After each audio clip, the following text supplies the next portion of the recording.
మీరు శివాలయానికి వెడితే నందీశ్వరుడు ఉంటాడు.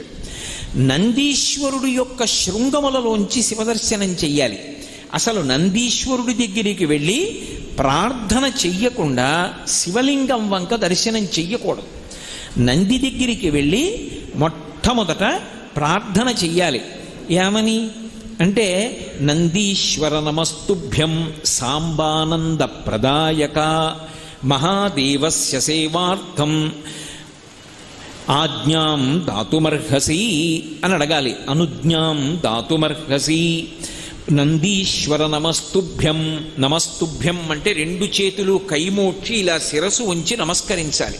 నమస్కరించి, ఓ నందీశ్వర నీకు నమస్కరిస్తున్నాను. ఎవరు నువ్వు? సాంబానంద ప్రదాయక. సా అంబ ఆనంద ప్రదాయక. అమ్మతో కలిసి ఉన్నటువంటి శివుని యొక్క